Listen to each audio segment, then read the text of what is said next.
Hi everyone, welcome to today's research-informed defensive lesson here at Active Self-Protection. I'm your host, use of force expert, John Correa. And I'm your co-host, CEO of Active Self-Protection, Stephanie Widener. MagTech is the only freedom seed I use on the range. I personally have over 100,000 rounds downrange of MagTech, and it's unbelievably reliable, very accurate, and a great value. Pick some up for your next range trip wherever you shop for range supplies. This one out of Pendik, Turkey. The guy who's way behind the desk there has had a financial dispute with the guy who just walked out. He's about to walk back in. The guy who was a contractor who was in the back there, who now has two guns. He filed bankruptcy and the other guy didn't like it. So he pulls two guns on him. Well, our other guy goes to work on him. And he's like, nah, man, you're not gonna pull a gun on me. Well, then that gets him shot. You can see it on his right collarbone there, the guy who's closest to us now in the lighter pants, shall we say. And it's a Donnybrook. He is going to pick him up WWF style and drop him on his booty and then wrestle him for his gun. And he's gonna get it. But he gets a hold of the guy's gun and he can't get it to work. So you see him try to press the trigger on it several times, try to get it to work. It ain't gonna.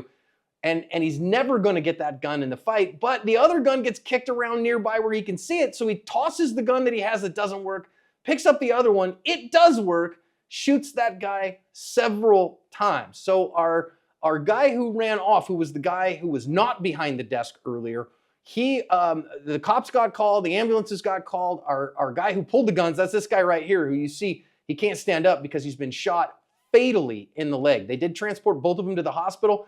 This guy here, he did not make it. He took the office floor temperature challenge. The other guy listed in serious but stable condition last time that I could see any updates on this one. All right, Stephanie, I know people ask this all the time. They're like, John, you're not the Chief Executive Officer of Active Self-Protection? Heck no, I'm not. I am the President of Active Self-Protection, and I am the Chief of Content Creation, but you run the stinking company. Yeah, it just works best that way. You decide the vision and where we're headed, and I make us go that way. So it's two different roles and two different people doing them. Yep, and she's awesome at it, and also a nationally recognized use of force expert, which is why she's here on Saturdays. Now, of course, Stephanie, we don't get any gist of what their verbal, discussion was. But I will say, okay, you're having a financial dispute here, pulling a couple of guns on somebody, going all Doc Holliday on him. I got two guns, one for each of you. This is not how adults handle problems. It really isn't. Court is the place to handle financial disputes like this. And, it ended up kind of being difficult, for the defender here with this guy having two guns, but two guns is generally not a good play offensively either. If you're wanting to use that gun, he doesn't have two hands. He's not able to use the sights very well. So, just as an aside, using two guns rather than using one well is not a good idea. Right. In this case, one of them isn't going to run at all. And so I don't know exactly how it got fouled. So leave the crappy gun in the desk and just take the one gun with you. And it's a weird thing when you think about it, because on the other side, our guy who is going to go for the guns here, if you're going to try a disarm attempt, which gun are you going to try to disarm? Should I try to get the one in his right hand or his left? Well, you'd kind of think he's right if you know he's right-handed, but that still leaves a gun out in orbit that you're not going to be able to defend against. And so what are you going to end up doing here?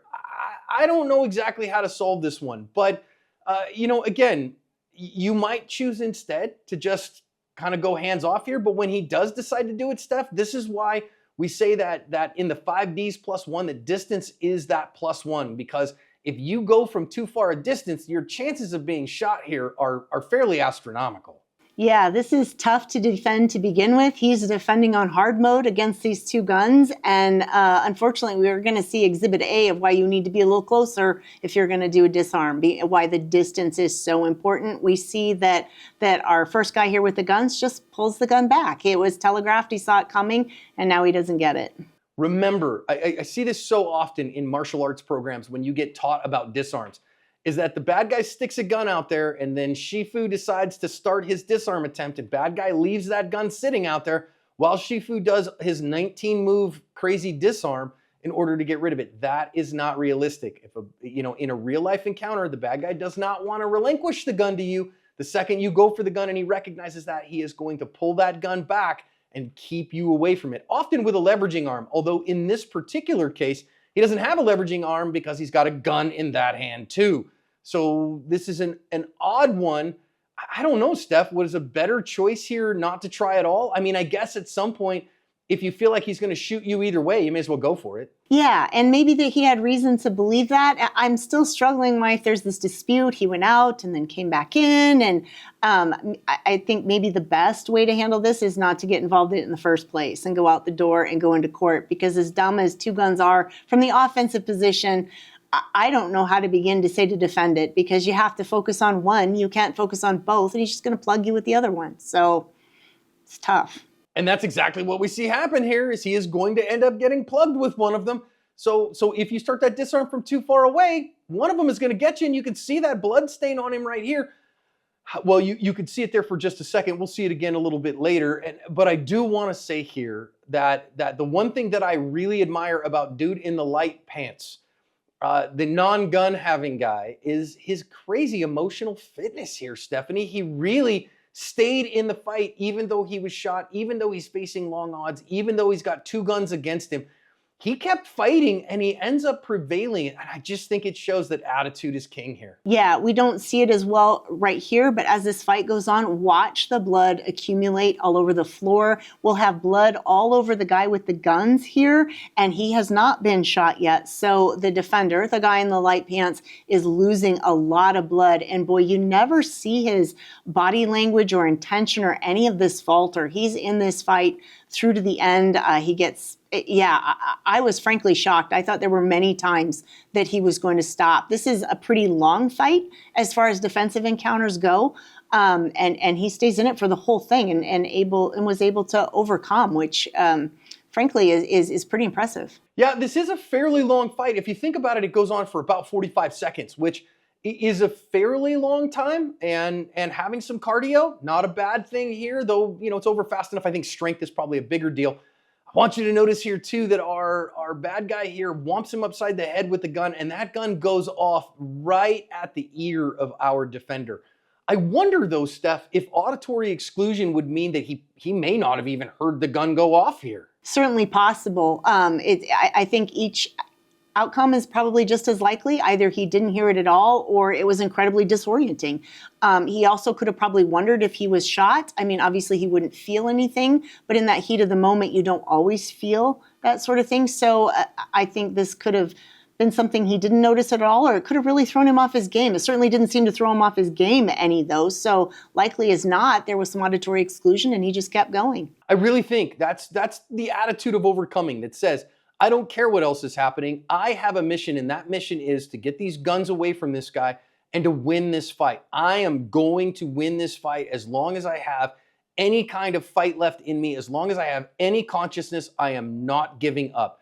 And that indomitable spirit, I think, really carried the day here. So that's one to build and to facilitate as a private citizen. Now, he gets the one gun away from the guy, and then as the second one comes around, he decides he is going to hit him with the earth. And this is not exactly what you'd call, nobody's going to name this as a judo move. This is not a drop seonagi. This is not an osotogari. This is not any other Japanese words I can't pronounce.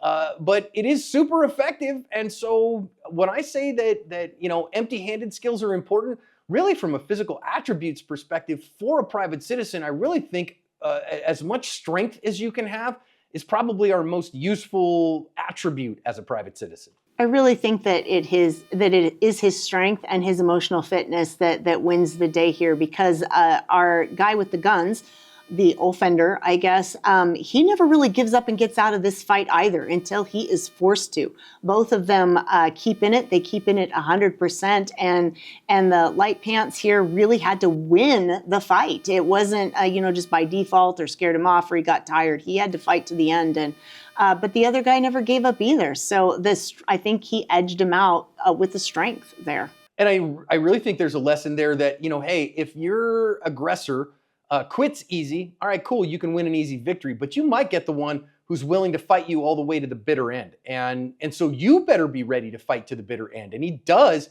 I think that's interesting here. He doesn't give the gun up easy, so our guy has to fight him for it tooth and nail, finally does get it away from him, but he's not able to use it because it's a crap gun. And I'm not going to shame any given brands here today that are actually going, but Turkish guns, right? Am I right?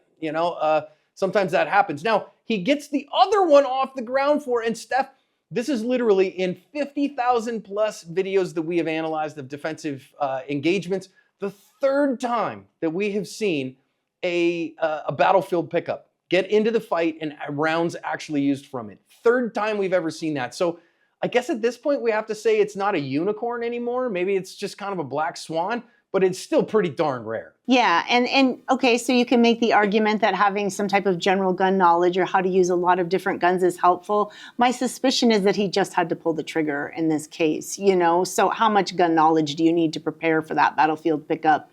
Probably very little. Yeah, I mean, maybe the ability to take a general thumb safety off and fire the gun, how to run a slide to clear a malfunction, but that's just general knowledge of any pistol, which again, if you're carrying a semi-automatic pistol, we'll get there. I just want to note, we did see it and we do try to implement evidence basis here and research information. So we have seen it 3 times now. So now it's, we've seen more battlefield pickups than I've seen rounds used from a reload to actually affect a gunfight. Oh, that's one I'm keeping. So that's going to be the quote of the day right there. Seen more battlefield pickups useful in gunfights than I've seen reloads used in gunfights. Okay, well, there's our thing. Now, what I want you to note what he does with it here, I think is pretty important, because he is going to come up, and once our bad guy gets up off the ground, he's going to shoot him in the leg. Now I want to say here, Steph, we've seen this a bunch of times, and people say, well, why didn't he shoot him in the leg? Why didn't he shoot him in the leg? A couple of things here. Number one is that it was just as fatal to shoot him in the leg as it was if he shot him in the head. Okay, this guy died, so it's just as fatal. 100% fatality here, just the same. Number two, though, it didn't incapacitate him nearly as quickly as a center mass shot would have. So that's why I would recommend here, don't shoot him in the leg. Get that gun up to a thumb pectoral index, put some rounds in his high centered chest, back away from him and get off of him, because that'll incapacitate him quicker. Yeah, I mean, I would really be terrified to shoot someone in the leg if I didn't want to kill them, because even if you hit the bone or something and splintered some bone out, just the odds of piercing or tearing that femoral artery and causing the person to bleed out are so high. I don't know that you could say it's, more dangerous than a center mass shot as far as fatality, but equally so at least. It's just not a very big area with a whole lot of danger bits in it. So yeah, and as you saw, it didn't stop him, not very quickly. So be smart, follow the best practices and try to end the threat as quickly as possible. Yep, and if you want to know what a thumb pectoral index is, go to the second channel Active Self-Protection Extra, or if you're in the app, look on the extra rail, or just search thumb pectoral index on either channel and you will find those. So in that way, that explains those there. So, it worked. Okay, fine. Again, that leg shot did work. It was fatal, so it's not less lethal. You shoot somebody anywhere with a gun, and it's considered a use of deadly force and is highly likely to cause death or great bodily injury, exactly like it did here. Then he finally gets away from the guy, and I'm really glad he did get away from this guy. So what are our final lessons here? Number one, live a good, sane, sober, moral, prudent life. I mean, listen, if you get into a place where your business has to declare bankruptcy, those things happen, okay? And do your best you can. Don't end up threatening people with guns. Good people don't threaten other people with guns. Simple as that. So don't do that. Try not to do your best to not get in gunfights. That's the way that life works there. Make sure your relationship with Jesus is strong. You might need it on that day, and you may not have opportunity to go get it. Make sure your loved ones know that you love them and you solved every problem that you can, because that's important. I think the bigger thing here, stay out of gunfights. Battlefield pickups, more commonly seen on ASP videos by a factor of 3 to 2 or 3 to 1 for reloads. Is that our first reload we've ever seen of rounds used, Steph, or have we seen 2 at this point? Yeah, but we should qualify for people that are going to be frustrated about that. We're talking about private citizen reloads, not law enforcement. But yeah, so 3 to 1, right? 3 to 1, yeah. We've only ever seen one time where somebody has used rounds from a second magazine in a private citizen engagement. They didn't really need to, but they did. And so I guess 2 at this point. So the one out of Pakistan and the one out of New Orleans, neither of those were required, but they did use them. So there's 2 of those, 3 battlefield pickups now. So battlefield pickups is more common. Doesn't mean it's something you should spend a lot of time on as you work to cover your ASP.